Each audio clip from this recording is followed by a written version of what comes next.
I'm thinking about like a modern infrastructure system or a modern service delivery system. We rely so much, every software company relies on another provider 100%. Like no one is building their stack full suite, full stack, like they own every part of the delivery. That's not true. Everyone 100%. is using something else. So it looks like, checking from your site, that you've built a system that allows me to also, all my partners, all my vendors, all my integrations, all of it's being tracked. But then you kind of hinted on, on the one thing that is that concept of that technical debt, right? And maintaining things that are old, because every company that delivers a modern service probably also has something that they kind of still carrying. You know what I mean? Talk about how this plays together, because that's one of the challenges of the modern software company. And I think most of the CIOs and CTOs that listen to our show would agree with, is like, your service is still has many dependencies where the customer doesn't know that, right? The customer's on the other side saying, hey, my instance of your software is down, but it might not be you. You know what And I the mean? It customer actually, doesn't care who it is, right? It's yeah, it's yeah, your problem. It's not their problem. Yeah. yeah.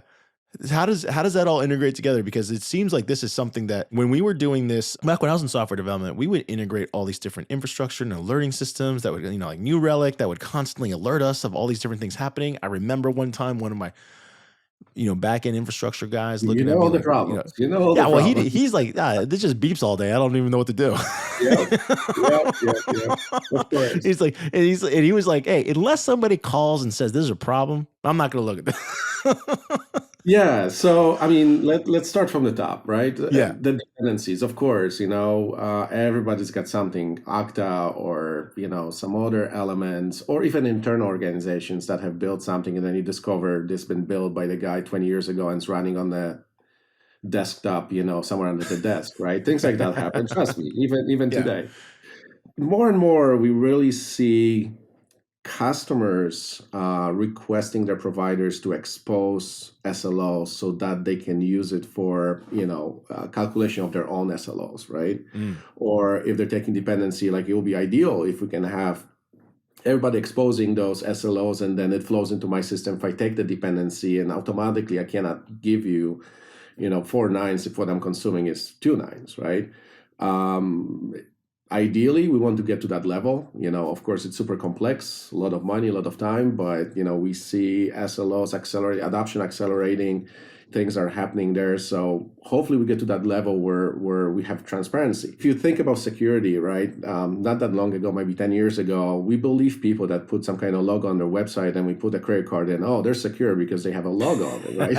I Those days remember are that. gone, Remember those right? days. Buy Now safe. we have exactly. Now we have all set of requirements, and no one's gonna believe anyone. It's all very transparent. We have an understanding of what we're buying.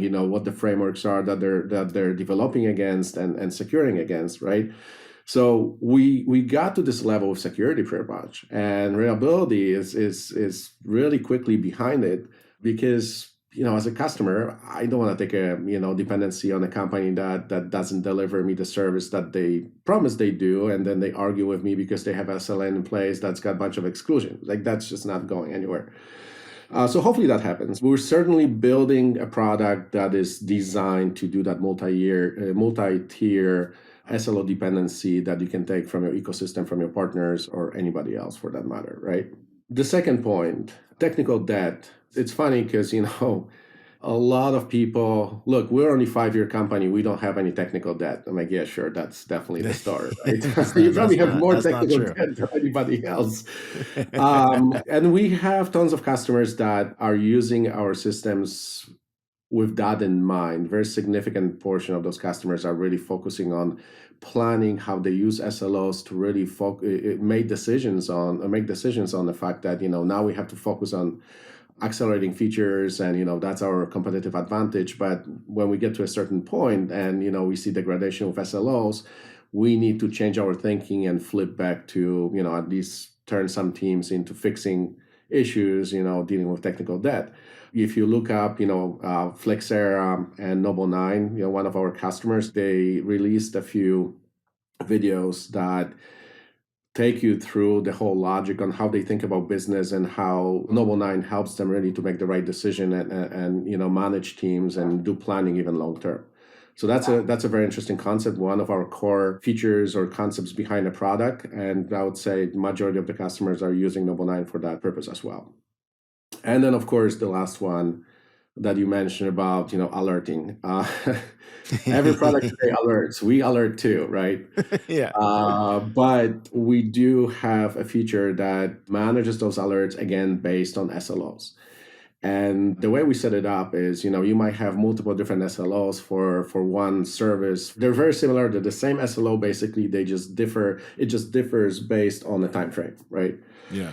If you have three different ones, one might be 15 minutes, another might be 2 hours, another one might be 1 day, for example. And when you define the error budget, and your error budget is basically the space where, if you enter that, you have a certain level of issues to burn, right, that are impacting the customer, but they're at the point where the customer still does not feel like they have to leave the platform, or they're getting significant impact, right? So a lot of our customers set in that way where if you see error budgets burning, but they're not really burning very fast, then you might just open a Jira ticket and, alert someone in the morning when they come to work and they check the tickets and like, okay, we have to look into those issues, but they're not pressing, right? However, when you have a combination of those SLOs and error budgets burning much faster, then you might make a decision that you want to page someone in the middle of the night, right? And again, that's been very, very important, especially with, their burnouts and great resignation and everything else that's been going on lately. A lot of companies really has been trying to figure out how to manage workload, how to make it easier on their employees. So it's been very interesting year or more that we work with some of our customers to really help them manage the pager fatigue and all the issues with support.